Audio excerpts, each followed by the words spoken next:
Aravinda Sametha వీరరాఘవపై craze అమాంతం double అయిందని చెప్పవచ్చు. ముందుగా ఫస్ట్ లుక్ తో మాస్ ఇంప్రెషన్ ని సొంతం చేసుకున్న ఈ సినిమా తర్వాత టీజర్ తో ఫ్యాన్స్ ని ఉర్రూతలూగించి అంచనాలను పెంచేసింది. ఇక సాంగ్స్ రిలీజ్ అయినప్పుడు సినిమా కంటెంట్ కి మ్యాచ్ అయ్యేలా ఉండటంతో ముందుగా అది తెలియని ప్రేక్షకులు నిరాశ చెందగా ఎన్టీఆర్ లాంటి మాస్ హీరోకు ఇలాంటి సాంగ్స్ పడ్డాయి ఏంటని కొంత నెగిటివిటీ ఏర్పడింది. కానీ ఎప్పుడైతే పాటలను పదే పదే వినడం మొదలు పెట్టారో అప్పటికే సినిమా స్టోరీ లైన్ ఎలాంటిదో ఒక క్లారిటీ రాగా అప్పటి నుంచి పాటలకు మంచి స్పందన లభిస్తూ నెగిటివిటీ పూర్తిగా తొలగిపోయి పాజిటివిటీ ఏర్పడింది. ఇక రీసెంట్ గా రిలీజ్ అయిన ట్రైలర్ లో సినిమా కథ ఎలా ఉండబోతుందనేది క్లియర్ గా చెప్పడంతో అంచనాలు మరింతగా రెట్టింపయ్యాయనే చెప్పాలి.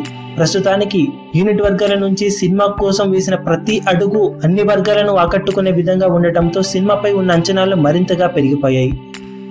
అక్టోబర్ 11న అత్యంత భారీ ఎత్తున రిలీజ్ కాబోతున్న ఈ సినిమా ట్రైలర్ హ్యూమంగస్ హిట్ తర్వాత అంచనాలు ఆకాశాన్ని అంటడంతో బాక్సాఫీస్ దగ్గర ఈ సినిమా ఎలాంటి ఓపెనింగ్స్ ని సొంతం చేసుకుంటుంది అనేది ఇప్పుడు ఆసక్తిగా మారింది. ప్రస్తుతం సినిమాపై నెలకొన్న క్రేజ్ దృష్ట్యా 2 తెలుగు రాష్ట్రాలలో అవలీలగా సరికొత్త రికార్డులను నమోదు చేసే అవకాశం పుష్కలంగా ఉందని ట్రేడ్ విశ్లేషకులు భావిస్తున్నారు. టికెట్ హైక్స్ కూడా ఉండటంతో సినిమా ఖచ్చితంగా తొలి రోజు వసూళ్లలో రికార్డు బ్రేకింగ్ కలెక్షన్లు సాధించే అవకాశం ఉందని చెబుతుండటం విశేషం. మరి తొలి రోజు ఈ సినిమా 2 తెలుగు రాష్ట్రాలలో ఎంతవరకు కలెక్షన్లను రాబడుతుందని మీరనుకుంటున్నారు?